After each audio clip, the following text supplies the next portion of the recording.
복음과 하나님의 계획 2부 성경신학 무엇이 그 내용인가 23장 우리 안에서 시작된 새 창조 두 번째입니다. 간추린 성경 역사 사도행전입니다. 예수께서 하늘로 올라가신 후에 제자들은 예루살렘에서 기다렸습니다. 오순절 날에 성령님께서 제자들에게 임하셨습니다.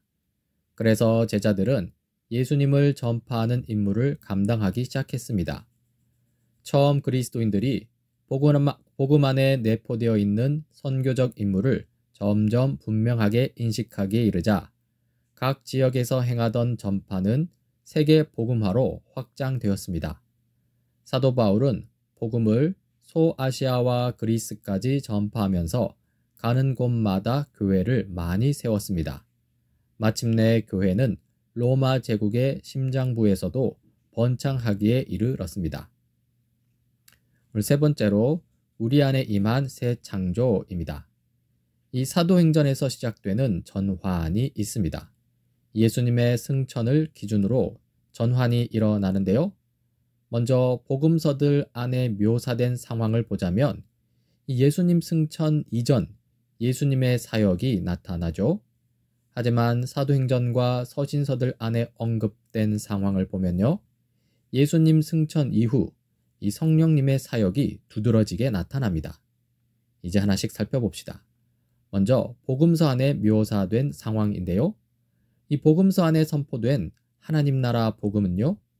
예수님께서 육체를 입고 이 땅에 계시는 것, 예수님께서 자신의 제자들을 모아 제자들에게 하나님 나라에 관해 가르치신 것, 예수님께서 제자들과 함께 계시는 동안 복음 사건들이 제자들 앞에서 일어난 것 등에서 나타나죠.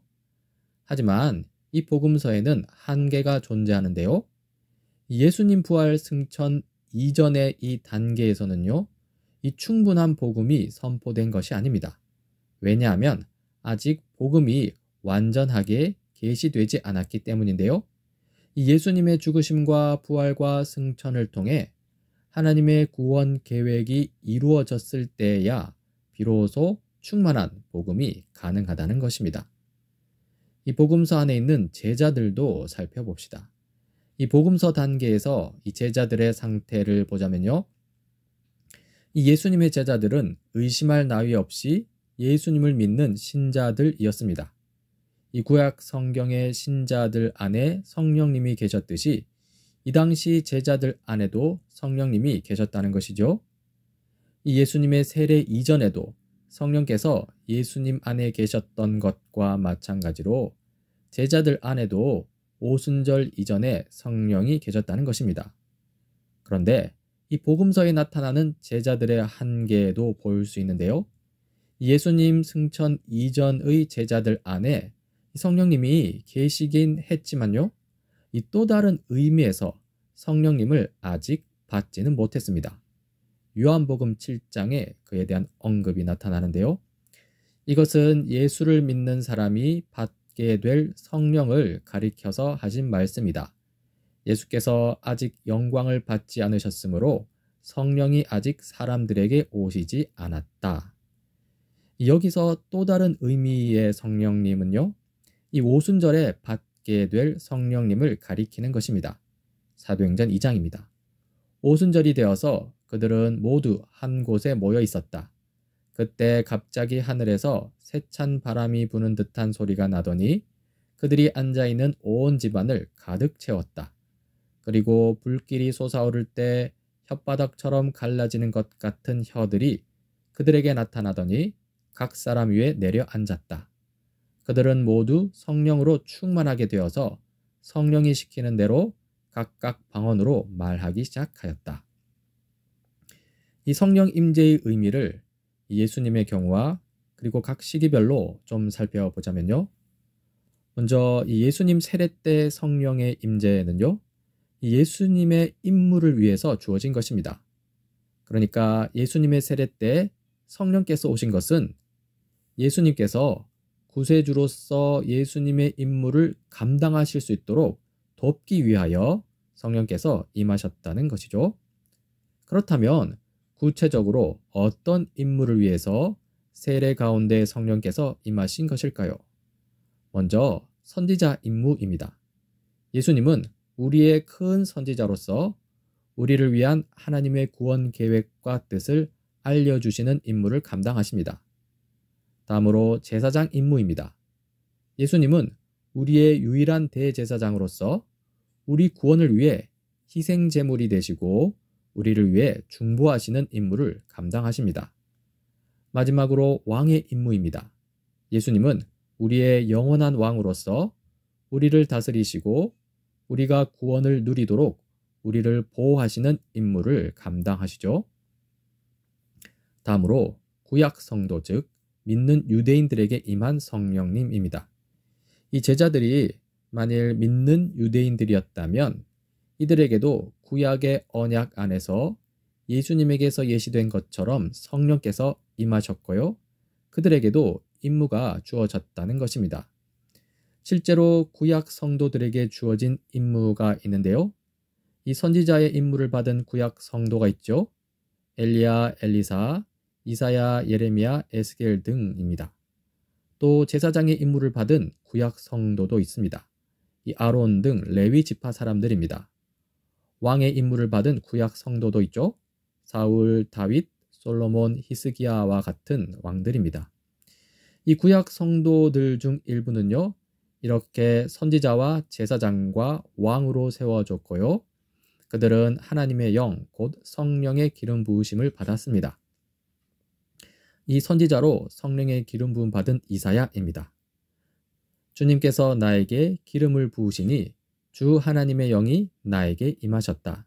주님께서 나를 보내셔서 가난한 사람들에게 기쁜 소식을 전하고 상한 마음을 싸매어주고 포로에게 자유를 선포하고 갇힌 사람에게 석방을 선언하고 주님의 은혜의 해와 우리 하나님의 보복의 날을 선언하고 모든 슬퍼하는 사람들을 위로하게 하셨다.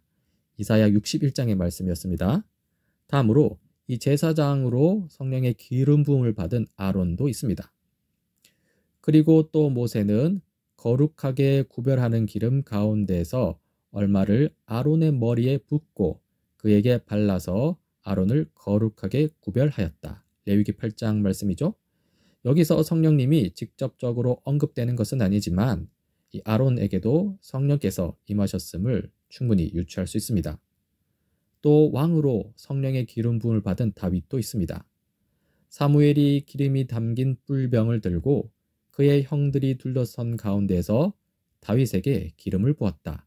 그러자 주님의 영이 그날부터 계속 다윗을 감동시켰다. 이 선지자, 제사장, 왕의 임무를 받지 않더라도 이 구약의 성도라면 누구나 성령을 받았을 것으로 보이는데요. 그 한 사례가 부살렐입니다. 출애굽기 31장인데요. 주님께서 모세에게 말씀하셨다. 보아라, 내가 유다 지파 사람 훌의 손자요 우리의 아들인 부살렐을 지명하여 불러서 그에게 하나님의 영을 채워주어 지혜와 총명과 지식과 온갖 기술을 갖추게 하겠다. 그리고 이제 신약에 이르러 예수님의 제자들에게 임한 성령님인데요. 예수님 승천 이전 성령님은 제자들에게 임하셨습니다. 예수님의 제자들은 이 자신들과 육체로 함께 계신 예수님을 자신들의 주님으로 믿는 믿음을 하나님께 받았는데요. 이 믿음은 성령님의 선물인 바 성령께서 제자들과 함께 하셨음을 알 수 있다는 것입니다. 그리고 예수님 승천 이후 성령님은 또 한 번 제자들에게 임하셨습니다.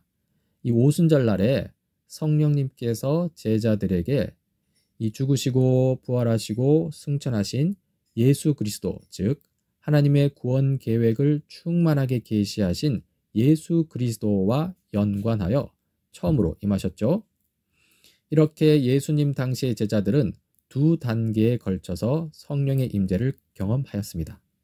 자, 그렇다면 오늘날 그리스도인들에게 성령님은 언제 어떻게 임하실까요? 이 육체로 계신 예수님과 승천하신 예수님을 둘 다 경험했던 이 예수님 당시의 제자들은 두 단계에 걸쳐 성령의 임재를 경험하였지만요. 하지만 승천하신 예수님만을 경험하는 오늘날 그리스도인들은요. 회심하여 삼위 하나님을 믿는 그 순간에 성령의 임재를 경험합니다. 이 성령 임재와 관련하여 오늘날 그리스도인들에게 규범이 되는 말씀이 있습니다. 사도행전 2장입니다. 베드로가 대답하였다. 회개하십시오. 그리고 여러분 각 사람은 예수 그리스도의 이름으로 세례를 받고 죄 용서를 받으십시오. 그리하면 성령을 선물로 받을 것입니다. 즉 유대인이든 이방인이든 불신자들이 복음을 듣고 믿으면 그는 죄 용서를 받고 성령을 선물로 받게 된다는 것이고요. 이것이 곧 세례자 요한이 말한 회심 때 일어나는 성령으로 주는 세례입니다. 누가복음 3장이죠. 요한은 모든 사람에게 대답하였다. 나는 여러분에게 물로 세례를 주지만 나보다 더 능력 있는 분이 오실 터인데 나는 그의 신발끈을 풀어드릴 자격도 없소. 그는 여러분에게 성령과 불로 세례를 주실 것이요. 오늘날 그리스도인들에게 성령의 임재와 함께 주어지는 임무가 있습니다. 먼저 그리스도인은 선지자입니다. 그리스도인은 선지자로서 예수님의 이름의 증인이 되고요. 또한 그리스도인은 제사장입니다. 그리스도인은 제사장으로서 자기 자신을 감사의 산 제물로 예수님에게 드리죠. 마지막으로 그리스도인은 왕입니다. 그리스도인은 왕으로서 이 세상에 사는 동안 자유롭고 선한 양심으로 죄와 마귀에 대항하여 싸우고요. 이후로는 영원히 예수님과 함께 모든 피조물을 다스릴 것입니다. 정리합시다. 성령 하나님입니다. 성령 하나님은 언제나 구원 사역과 연관하여 임재하십니다. 오순절날 성령님은요, 그리스도께서 다 이루신 사역, 즉 그리스도의 생애와 죽으심, 부활, 승천 등과 연관해서는 처음으로 임하셨습니다. 네 번째로 성령님에 관한 성경 신학입니다. 이 성령 하나님에 관한 개요를 좀 보자면요. 먼저 창조 때의 성령님입니다. 성령님은 세상 창조 때 함께 하셨을 뿐 아니라요. 하나님의 형상대로 지음받은 인간을 하나님의 영의 영향 아래 두고 있다는 것입니다. 다음으로 타락 때의 성령님입니다. 이 죄로 인하여 인간은요. 하나님의 은혜로 구원 사역이 시작될 때까지는 이 좋은 자극제를 상실한 채로 있게 되었습니다. 이 반역한 죄인들은 성령님이 없는 백성인 것이죠. 마지막으로 구속대의 성령님입니다. 이스라엘 안에서 구원이 점진적으로 계시된 것 같이 성령님의 사역도 점진적으로 계시되고요. 결국에는 신약시대 오늘날 그리스도인들에게까지 이르게 되는 것이죠. 먼저 구약 역사서에 나타나는 성령님을 살펴봅시다. 이스라엘 역사에서 아브라함으로부터 솔로몬에 이르기까지의 기간에는요. 이 성령님께서 기본적으로 하나님의 구원을 중보하는 일을 하도록 대표적인 사람들에게 예언의 말씀을 주시고요. 또 특별한 능력을 부여하는 일을 하신 것으로 보입니다. 이 성령의 기름 부으심을 받은 이 선지자 직분자, 제사장 직분자, 왕 직분자를 통해 하나님의 구원 계획을 이루어 가신다는 것이죠. 또한 이 기간에는 하나님의 백성 모두가 성령님을 소유하고 있었음을 가르쳐주는 언급도 있습니다. 이사야 63장입니다. 그들은 지난날 곧 주님의 종 모세의 날을 생각하며 물었다. 그들에게 그의 거룩한 영을 넣어주신 그분이 이제는 어디에 계시는가? 주님의 영이 그들을 마치 골짜기로 내려가는 가축대처럼 편히 쉬게 하시지 않았던가? 주님께서 이렇게 주님의 백성을 인도하셔서 주님의 이름을 영광스럽게 하셨습니다. 그리고 구약 선지서에 나타나는 성령님도 있습니다. 이 선지자들이 언급한 이 종말론에서는 기본적으로 성령님께서 하나님의 구원 사역과 연관하여 활동하시고요. 이 사역의 인간 중보자들의 삶 속에서 활동하신 것으로 보입니다. 고난받는 종, 참 선지자, 그리고 메시아인 왕은요. 모두 성령님께서 강하게 임재하시는 대상인 것이죠. 이 하나님의 영은 모든 하나님의 백성의 삶 가운데 계십니다. 하나님의 영은 하나님의 백성들로 하여금 하나님의 참된 언약 파트너가 되도록 거듭나게 하시는 능력이 되십니다. 따라서 하나님의 백성 모두에게 성령이 충만하게 주어지는 것은요, 새로운 세대의 표시가 되는 것이죠. 요엘 2장입니다. 그런 다음에 내가 모든 사람에게 나의 영을 부어주겠다. 너희의 아들, 딸은 예언을 하고 노인들은 꿈을 꾸고 젊은이들은 환상을 볼 것이다. 그때가 되면 종들에게까지도 남녀를 가리지 않고 나의 영을 부어주겠다. 이 구약 선지자들의 종말론에서 언급되는 이러한 소망은요, 이제 신약 성경에 이르러서 진정으로 성취됩니다. 이제 신약 복음서에 나타나는 성령님을 살펴볼 차례인데요. 이 구약 소망의 성취는 먼저 인간이신 나사렛 예수님 안에서 일어납니다. 예수님은 성령으로 충만하신 사람이고요. 거듭난 이스라엘 사람이고요. 기름 부음 받은 선지자요, 제사장이요, 왕이십니다. 이처럼 신약 성경은 우리를 위해 새 창조가 되신 예수님께 초점을 맞추면서 동시에 예수님과 연관하여 일하시는 성령님께 강조점을 두는 것이죠. 이 복음서 이후 신약, 사도행전, 서신서에 나타나는 성령님도 살펴볼 수 있습니다. 그러니까 예수님의 승천과 오순절이 전환점이 되는 것인데요. 예수님의 삶과 죽으심, 부활하심을 여전히 중심에 두고서 그리고 성령의 도우심 가운데 예수님과 연합됨으로써 하나님 및 하나님 나라와의 관계를 예수님과 더불어 공유하게 된 사람들이 늘어나게 되는 것이죠. 즉, 성령님의 역사 가운데 복음이 전파됨에 따라 사람들이 회개와 믿음을 통하여 하나님 나라로 들어오게 되는 것입니다. 이러한 성령의 역사하심에 따른 회심의 경험을 통하여서 그리스도 안에 있는 우리를 위한 거듭남, 회복이 우리 안에서 실제로서 자라나기 시작하는 것이죠. 정리합시다.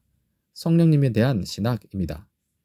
이 성령에 관한 신학은요, 이스라엘 역사와 선지자들의 종말론에서 구원 사역을 담당했던 대표적인 인물들을 거쳐서 마침내 그리스도에게까지 이르게 됩니다. 오순절에는 그리스도의 백성들이 그리스도의 영, 곧 성령을 공유하게 됩니다. 이제 간추림, 거듭남이 하나님의 백성 안에서 시작됨입니다. 먼저 예수 그리스도 안에 임한 거듭남 회복은 이제 하나님의 백성의 삶 속에서 실자가 되기 시작합니다. 성령님께서 예수님의 육체적 임재를 대신하는 것입니다. 오순절의 성령님은 신자들을요, 그리스도 안에서 충만하게 계시된 거듭남과 연관시키려고 처음으로 임하셨습니다.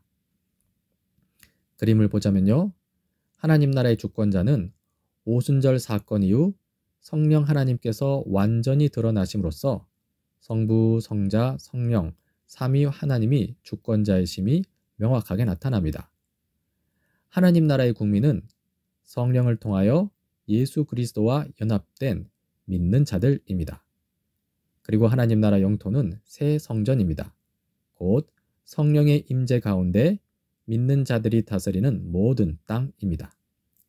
주요 주제들은 다음과 같습니다. 예수께서 하나님 나라를 재해석하신다. 성령의 시대로 전환되다.